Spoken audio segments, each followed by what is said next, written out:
terdengar suara mobil ambulan saat mengantar jenazah adik yang paling kusayangi untuk beristirahat selama-lamanya.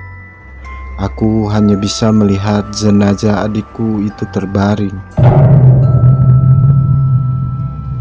Sudah menjadi kebiasaan di keluargaku, jika ada yang meninggal, kita pasti akan mengumpulkan barang-barang kesukaannya, mulai dari baju, cincin, boneka, barang-barang pribadinya, bahkan sampai handphone adikku pun dikubur bersama jenazahnya. Menurut kepercayaan keluarga kami, itu dilakukan agar tidak kesepian di alam sana.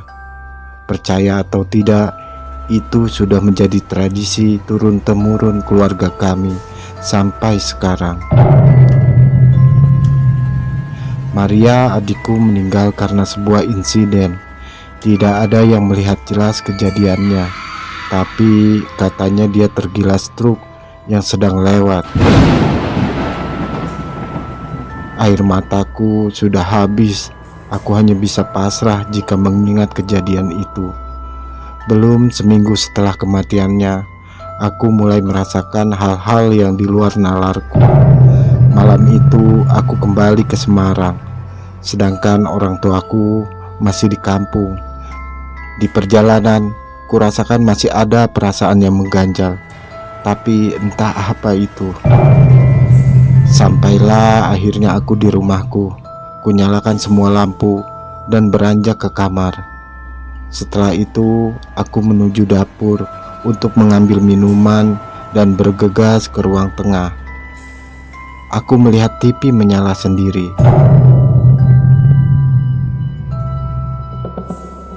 Aku mengambil remote dan mematikannya. Aku cukup heran, namun aku abaikan. Aku kembali ke kamar menaiki tangga kayu. Belum sampai ke kamar, refleks aku melihat ke bawah. Terlihat pintu dapurku kini tertutup. Aku pun turun kembali untuk memeriksanya. Seketika aku buka pintunya. Semua masih terlihat sama. Aku mencoba untuk tidak menghiraukannya dan naik lagi ke lantai 2 menuju kamarku. Sampai di tempat tidur, ku tarik selimut dan mulai memejamkan mata. Mataku sudah terpejam, tapi entah kenapa aku belum bisa terlelap.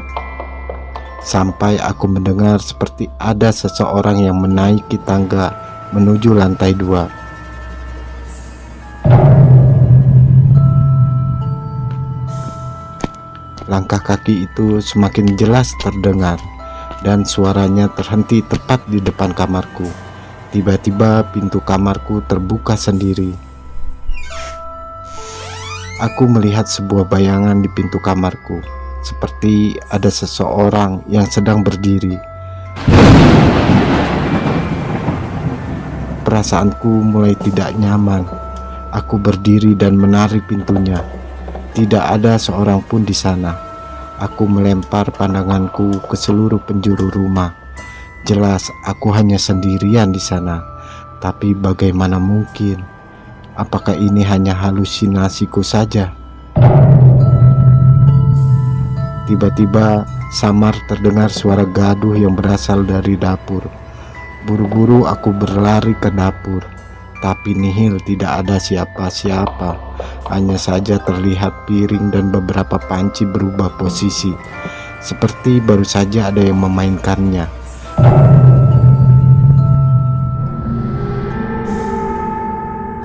Karena agak takut, aku kembali ke atas dan masuk ke kamarku lagi.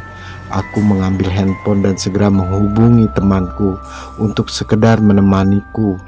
Tapi tak ada seorang pun yang menjawab teleponku. Tiba-tiba terdengar suara piano yang berasal dari lantai bawah ruang tengahku.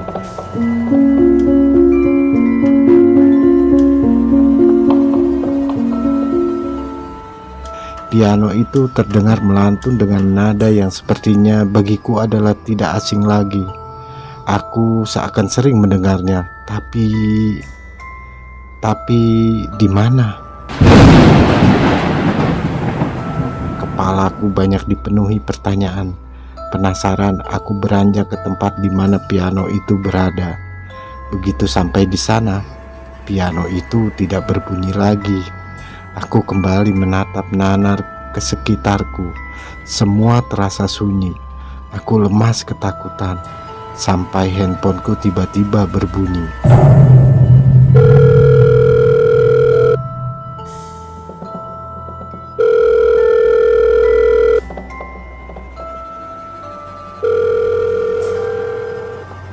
Saat kulihat, nama yang tertera di layar handphoneku adalah Maria. Aku mendapatkan telepon dari Maria, adikku yang sudah meninggal. Dengan perasaan yang tidak menentu, aku pun mengangkatnya. "Halo Dik, adik kenapa?" Terdengar suara tangisan di teleponku. "Sudahlah Dik, jangan khawatir adik, jangan khawatir. Adik tenang saja di sana. Kita semua sudah ikhlas. Kita semua di sini mendoakan adik." Mendadak telepon terputus. Badanku lemas, aku pun terduduk. Perasaanku tidak karuan saat itu. Aku segera menelpon ayahku. Dia berkata hal yang serupa. Dia juga didatangi oleh Maria. Maria sepertinya ingin menyampaikan sebuah pesan. Esoknya aku berangkat kembali ke kampung halaman.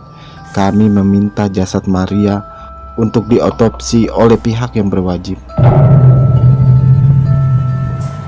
Tidak lama kami pun mendapat hasil bahwa Maria bukanlah meninggal karena insiden kecelakaan.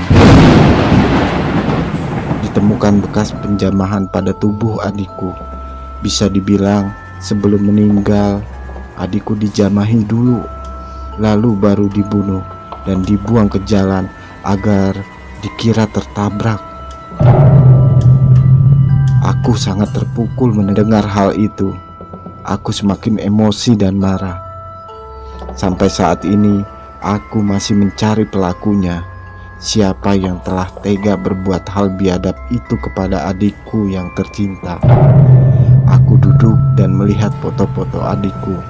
Aku melihat satu foto adikku yang sedang bermain piano. Akhirnya aku ingat lantunan piano yang saat itu kudengar adalah lantunan piano yang sering adikku mainkan.